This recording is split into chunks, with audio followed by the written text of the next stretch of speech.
All right, good morning. We are already at the middle of the week, Wednesday, so we are halfway through a nice short week. And we are continuing our decline of feudalism. So, really quick recap for those of you who didn't join the Google Meet yesterday or watch the video. Fall of Rome. We celebrated it. We had our Roman wake. It was very sad. And afterwards, there was chaos and a need for order in Europe, in Western Europe specifically. And feudalism provided that order. Feudalism was kings and queens, lords and ladies underneath, knights and peasants and serfs at the very bottom. And this week, we are starting to see the decline of feudalism. People moved to towns, and towns started to grow, and that was the beginning of the start of the decline of feudalism because kings didn't have as much control anymore. Then charters were signed that allowed them to have freedom and allowed them to vote for different things that we saw at the end of last week. And then this week, we started learning about the real decline of feudalism with a bunch of wars, the Crusades, and today the 100 Years' War. Today, you have to watch an Ed puzzle on the 100 Years' War. It's really short. It's like 5 minutes long. You have to finish yesterday's Newsella article and take the 4-question quiz. Not the right, do the 4-question quiz on the Newsella article on the Crusades. And then there's a 100 Years' War section in the chapter that I'm posting today. I'd like you to read that. It's on page 7 of the PDF. It's the last 2 pages of the PDF. So don't read the whole thing. If you read the whole thing, that means you weren't listening to this video because I'm going to read it out loud with you. And it's all about the 100 Years' War. And yesterday, we learned about the Crusades, and today is about the 100 Years' War. And if you couldn't have guessed it, the fighting that occurs in the 100 Years' War and the Crusades affects one of the feudal levels the most, and that would be the knights. And that's really the foundation because under the knights are the peasants. And then with those two bottom levels, everything starts to crumble, as the video yesterday explained. So the Crusades and the 100 Years' War, not necessarily in that order. We're kind of going out of chronological order, but I'm taking and giving to you what I think are the most important pieces of the decline of feudalism overall, like big picture stuff. Then tomorrow we have the Magna Carta, where there is a section on that and questions, from the same chapter. So if you want to go ahead and get a head start on that, you can. And then Friday, there's a visual aid group project, which I will explain more tomorrow. But the instructions are here on the weekly agenda if you want to start to look at that. You can start to plan your groups and things like that, but I'll talk more about that tomorrow. Okay, let's read the chapter. So this is the chapter that I'm posting. It is, again, 7 pages, but I don't need you to read all 7 pages right now. If you do, you're just getting a head start on the rest of the week, which is fine.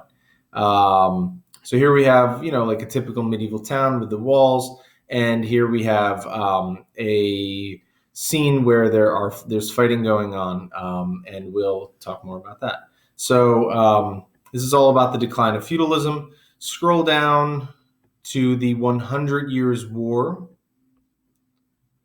portion right here, section 5.4. It's on page 7 of the PDF right down here, and it's the last 2 sections, which I'm going to read out loud to you right now.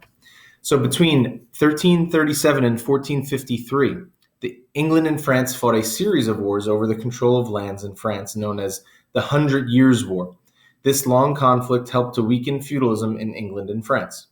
English kings had long claimed in France as their own fiefs, long claimed lands in France as their own fiefs. French kings disputed these claims. When Philip VI of France declared that the French fiefs of England's King Edward III were part of his own realm, war broke out in France. Early English successes. Despite often being outnumbered, the English won most of the early battles of the war. What happened at the Battle of Crécy shows why. Crécy. 2 quite different armies faced each other at the French village of Crécy in 1346. The French had a feudal army that relied on horse-mounted nobles and knights. French knights wore heavy armor that they could hardly move when they were not on horseback. Their weapons were swords and lances. Some of the infantry or foot soldiers used crossbows, which were effective only at short ranges. In contrast, the English army was made up of lightly armored knights, foot soldiers, and archers armed with longbows. So if you think back to our knights and samurai debate, those of you who chose knights, you might want to rethink this, because the English knights were much more armored like the samurai, and they succeeded here in this battle. Some soldiers were reunited with the common people and paid to fight, were recruited from the common people and paid to fight. So again, affecting the knights class and the peasants class. The English longbow had many advantages over the crossbow. Larger arrows could be notched and fired more quickly. The arrows flew farther, faster, and with greater accuracy. At Crecy, the longbow helped the English defeat the much larger French force. The French fight back. The French slowly chipped away at the territory the English had won in the early years of the war. In 1415, after a long truce is an agreed upon halt to fighting, King Henry V again invaded France. This time, the English met with stronger resistance. One reason was the French were now using more modern tactics. The king was recruiting his army from commoners, paying them with money collected by taxes, just as the English did. Another reason for better French resistance was a new sense of national identity and unity. In part, the French were inspired by a 17-year-old peasant girl today known as Joan of Arc. Joan claimed that she had heard voices of saints urging her to save France. Putting on a suit of armor, she went to fight. In 1429, Joan led a French army to victory in the Battle of Orleans. The next year, the Maid of Orleans was captured by allies in England.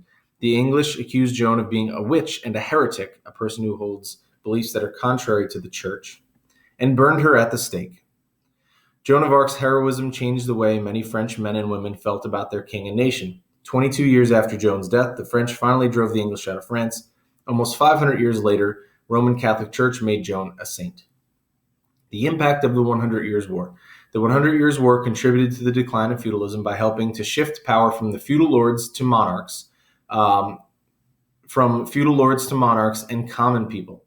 During the war, monarchs on both sides had collected taxes and waged large professional armies. As a result, kings no longer relied on nobles to supply knights for the army. In addition, changes in military technology made the nobles, knights, and castles less useful. The longbow proved to be an effective weapon against mounted knights. Castles became less important as armies learned to use gunpowder and shoot iron balls from cannons and blast holes in castle walls. The new feeling of nationalism also shifted power away from their lords. Previously, many English and French peasants felt more loyal to their local lords than to their king. The war created a new sense of national unity and patriotism on both sides. In both France and England, peasants bore the heaviest burden of the war. They were forced to fight in the army and pay higher and more frequent taxes. Those who survived the war, however, were needed as soldiers and workers. For this reason, the common people emerged from the fighting with greater influence and power. So today you have to watch the Ed Puzzle on 100 Years' War, finish the Newsella article from yesterday, and read that section which I just read out loud to you, and answer these 4 questions, which are going to be a little different for each class, down here below. All right, good luck. Let me know if you have any questions. And again, we're halfway through the week. 100 Years' War, decline of feudalism.